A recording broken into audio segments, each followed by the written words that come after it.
Hey guys, hope you're all doing well. So I wanted to talk to you all about dupes today, specifically eyeshadow palette dupes. So this video is not going to be sharing like, my favorite dupes and the best dupes, although I have some examples here. But this is more of having a conversation, a discussion about the dupes of eyeshadow palettes and what they mean to the beauty community and kind of some emotions and feelings that come along with it.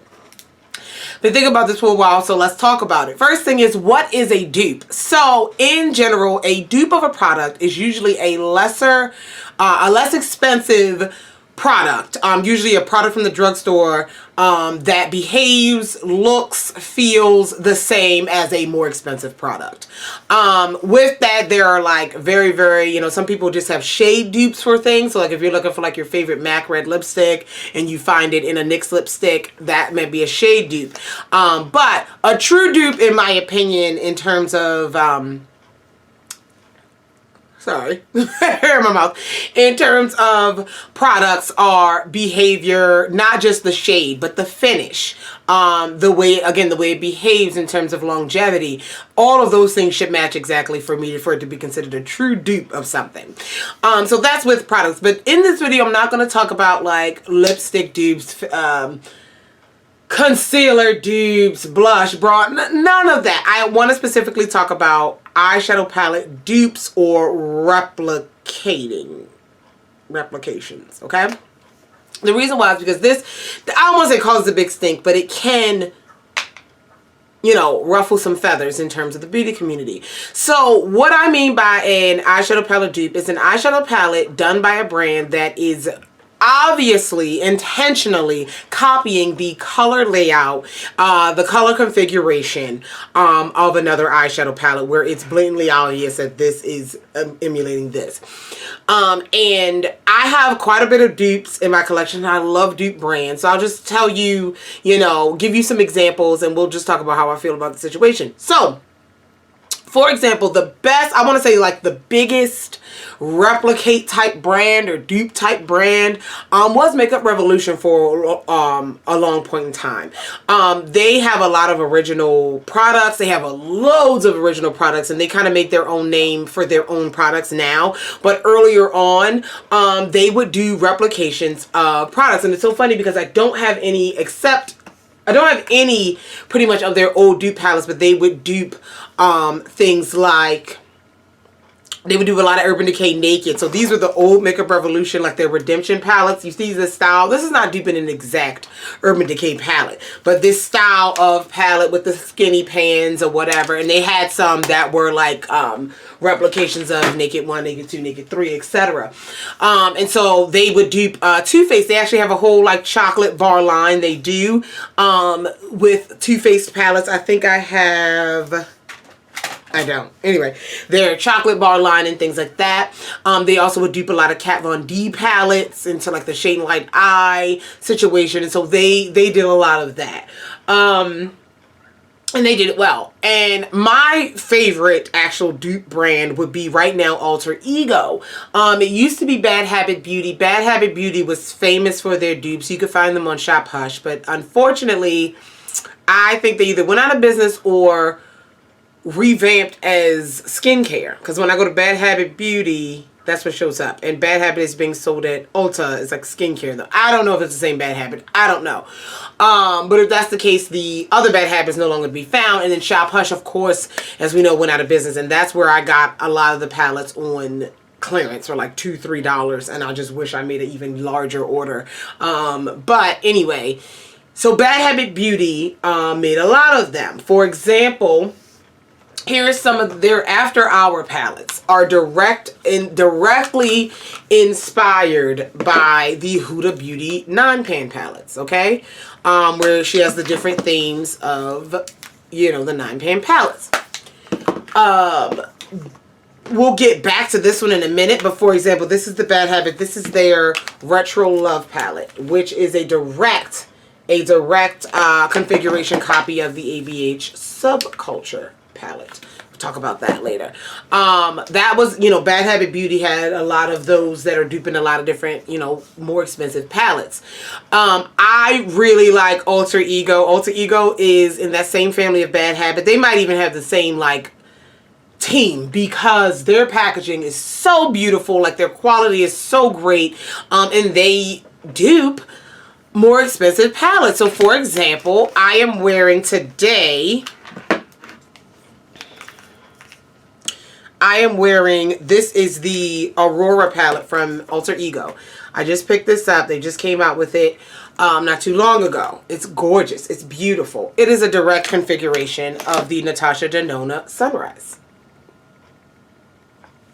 Not where the shades are in the same location always, but the same shades. I also have, just so you can see what I'm saying, is this from the bronze? I have the Natasha Denona bronze palette here. This is the Natasha Denona bronze. And this is the Alter Ego Canyon. Okay. One more I'll show you. My new favorite palette right now, the Natasha Denona Metropolis. This palette, gorgeous. Okay, and then this is the Artemis by Alter Ego. I mean, sis, you tell me. You tell me. Now, clear, inspired by those palettes. So the attitude that some people have with them, some people hate, you know, the copycat type of brands. They hate the knockoff type of brands because they feel as though it's direct disrespect to the original brand who came up with that color configuration. And I fully understand that, you know, you work really hard to put something out and then another brand comes and like, oh, this color, you know, and does it. And a lot of times they may do it a little bit better. We'll talk about that. So that can be a frustration for, I guess, brand owners as well as, you know, consumers or loyalists of certain brands where they feel as though, oh, this brand is trying to knock it off.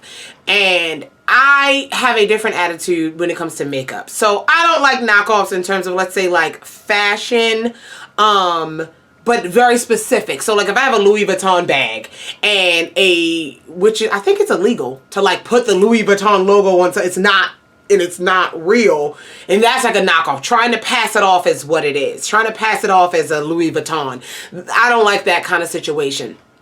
But also every brand can make a white t-shirt, you know what I'm saying? Like those are like some standard staples you can't really copyright, and I feel as though that is the case with these eyeshadows and things like that. So the way I feel about the dupes, the situation, the copycat situation, is there's room for everybody at the top. And I feel as though it's blatant. Let's be clear. It's blatant. It's intentional. And I think it has a purpose, and I think it has a place in the industry. So when I say it's intentional, for example, if we're talking about lipsticks, this is the reason why if we're talking about lipsticks, for example, there's only but so many, or any makeup, there's only but so many colors you can come up with by mixing colored dirt and pigment and stuff together. You're eventually gonna have some of the same. If I own a lipstick company and you own a lipstick company and we have like 50 shades of lipstick, there's a high chance that some of our colors are gonna overlap. Everyone can make a red. Everyone can make an orange red, a blue base red. They won't be that far apart from each other at the end of the day. And then we'll have a dupe. And that's not as big of an issue. But in terms of a palette where the colors are every color is an exact copy of another color, of the other colors in another palette, it's on purpose, you guys. It's on purpose. Well, we know this. This is not a coincidence. It is, oh, that's my nail in that. It is a coincidence that, okay, we got the same color red lipstick. This is not a coincidence. So why did they do it? Because one, I wouldn't say that it's like they're lazy and things like that. I think all of it is very intentional and meticulously planned. You have a large brand. A large brand comes in with an eyeshadow palette. It's a hit. This brand has a great reputation, like Natasha Denona, Anastasia Beverly Hills, great reputation, Too Faced, wonderful. And so, okay, people like these colors. People like these colors, people like this palette, people like this. However, these palettes are $40, $50, $60, $129 in Natasha Denona's case.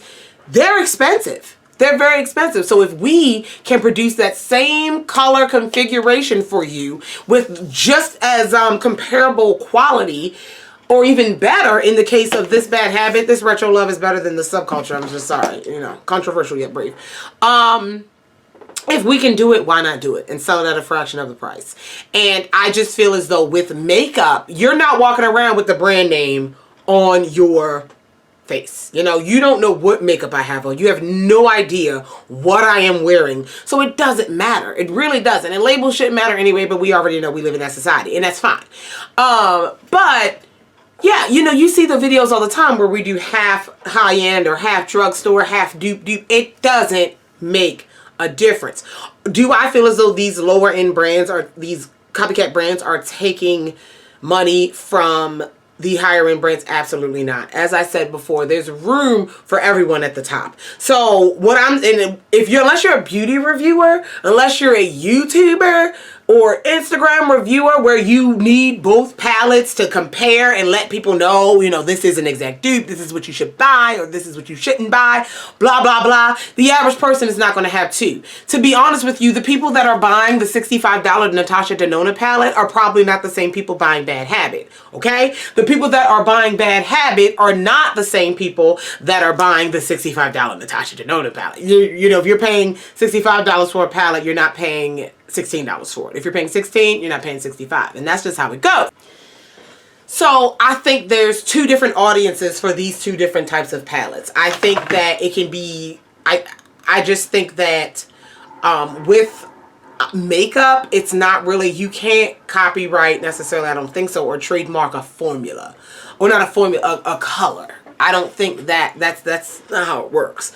And so again, with all this colored dirt, because that's what it is, you're going to have, yes, you're going to have brands that have the same shades. But again, with the intentional color configuration, I don't think it's a problem. I don't think it's taking money from the larger brands, because again, a lot of people, these dupe brands, other than Makeup Revolution, but again, Makeup Revolution kind of doesn't dupe things anymore. They kind of branched off to their own thing. Most people don't know these like smaller copycat brands exist. And I don't want to call them copycat brands. I just want to call them inspired by, because, for example, where were we? We were talking about the, this. Okay, so this Natasha Denona, the palette, beautiful. You got a mirror, you got all that. This is the plastic packaging with the, you can poke your pans out if you want to depot it. This is the Aurora palette, which is inspired, definitely, same thing inside, but the packaging is different. It's not trying to be that. It's not trying to be that, like your fake Louis Vuitton trying to be the real Louis Vuitton. It's not trying to be this. It's just, these are the same colors in the same, like this is the same group of colors we put together in this palette that you can get for $16 versus $65. They have their own packaging, own style of packaging. Packaging is absolutely beautiful. Can we get into this Blooms palette? Because I think this is the one copying the Love palette from Natasha Denona. Can we get into that packaging though? Can we get into that? Gorgeous, gorgeous, gorgeous. And the reason why, again, I don't want to call them necessarily copycat, because there are times, like with this situation, y'all know it ain't a video unless I drop something. There are times that with this situation, the subculture and the retro love, that the dupe, the copycat, was actually better in quality, better in performance.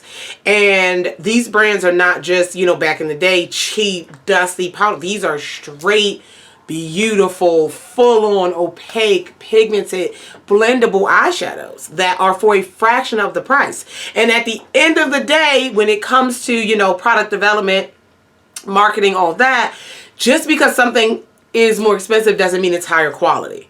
I'm not saying these places share the same labs and stuff. I don't know about all that. But at the end of the day, it could be the exact same eyeshadow formula. But you're paying for the Natasha Denona name. I can come out with bomb eyeshadows that might be the same quality as these, or the same quality as ColourPop, or the same quality as Perfusion, but I can charge whatever I want to charge for them. If I market in a high-end luxury way, you will start to believe that, oh, these are higher quality eyeshadows, when in reality they could be the same formula.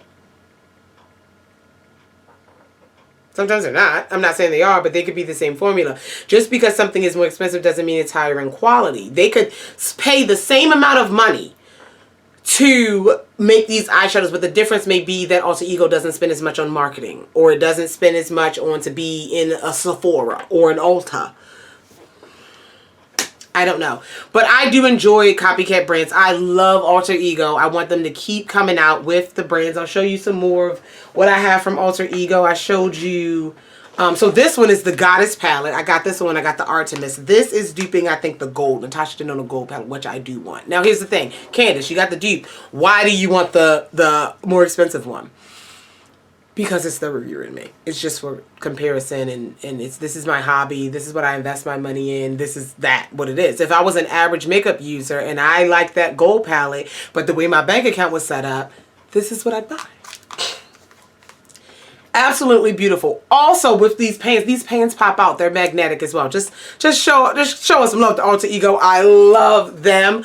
Y'all want to sponsor, sister? Go ahead. You can, because I like y'all stuff. But absolutely beautiful. I love the packaging. I love a cardboard packaging with a mirror, heavy duty. Love it. I love it, love it, love it. But yeah, these definitely are, I showed you guys the blooms. The Canyon is definitely deep in the bronze. Why they're picking Natasha Denona, I don't know. Maybe it's a price range, but the price range. But I've seen other palettes where things are duping, like Huda Beauty, or, you know, more, again, those more expensive brands. And I'm okay with it. I'm really okay with it if it's done in this way. I'm really okay with it. So let me know what you think about dupes, specifically eyeshadow palettes. Are you one where you don't like that, you'd rather just buy the OG? Or you want to think like, okay, that's good, I can now afford these colors? Because if you're, you know, let me know. Thanks so much for watching. If you have any questions, comments, concerns about any of the products mentioned in this video, feel free to leave it down below. I love you all, and I will talk to you guys in the next one. Bye!